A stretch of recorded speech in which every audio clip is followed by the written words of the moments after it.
So you served in the military from, was it 2006 to 16 as a Navy SEAL? Served in Afghanistan, but your first deployment was in Fallujah, right? Yeah, my first 2 deployments were in Iraq, and third one was in Afghanistan, where I had to leave early from that deployment, but because I got blown up by a bomb. Oh, just that. Yeah. Oh, man. That chased you out of your deployment? Just getting blown up by a bomb. The excuses for this guy. Amazing. Weakness. It was weakness. Speaking of which, all my friends made fun of me. Speaking of which, Pete Davidson of Saturday Night Live was, a total jerk about that, and you were the bigger man. And then you appeared with him on SNL when you could have made. We were just talking about this as we were trying to get the phone to work. You could have made a really big deal out of that and probably cost the guy his job. Instead, you went on Saturday Night Live with him and just didn't take yourself too seriously. And I thought it was it was really a class act. And recently now he said he regrets helping you get into office, which he had nothing to do with.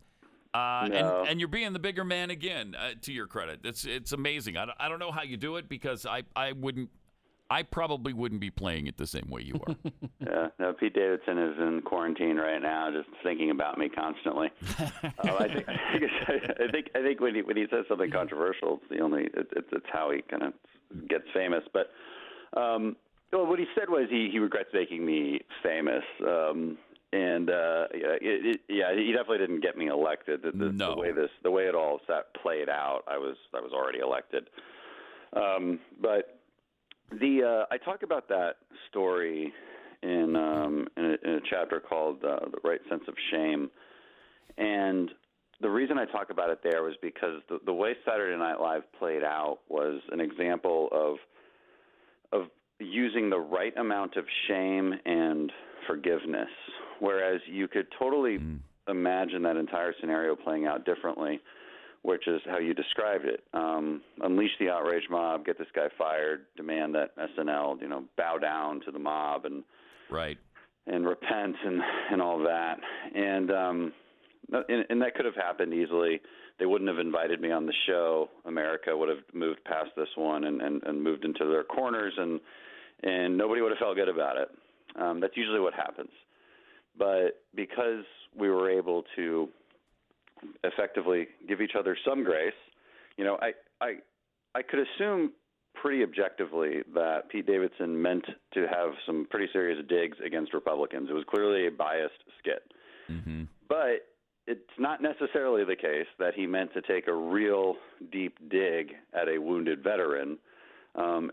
There's a chance that he kind of misspoke or kind of ad-libbed that part, and we'll never really know. But that was certainly a possibility. And so that's something I talk about in my book, is you don't have to assume the worst intentions.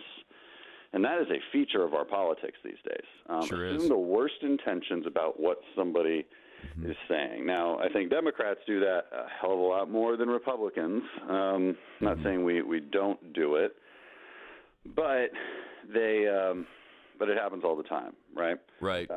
You want to give tax cuts to people. Oh, it's just because your rich overlords are controlling you, right? It's like, okay, first of all, that's not even how campaign finance works, but but also it's just that's fundamentally not true. There's a much deeper philosophy behind that. But the assumption of bad intentions is prevalent. It's prevalent right now as we deal with the coronavirus, and it's getting worse day by day as the media and Democrats really double down on this notion that Trump somehow has this intention to lie and kill people. I mean, it's gotten out of control. It has. It really is. I mean, the kind of language they're using. And it's true. It's one thing to say, hey, you had information at this time that you didn't act on. Right. That would be one thing, right? Yep. That would be an objective criticism. They have not leveled that criticism. And it's very frustrating because it doesn't exist, because they can't wrap their heads around the fact that actually Trump acted extremely early, prevented or restricted travel from China in a huge way. And now they're saying, oh, well, it wasn't really a restriction. The name of the book, Fortitude, American Resilience in the Era of Outrage by Representative Dan Crenshaw. Thanks for joining us, Dan. It's been a pleasure.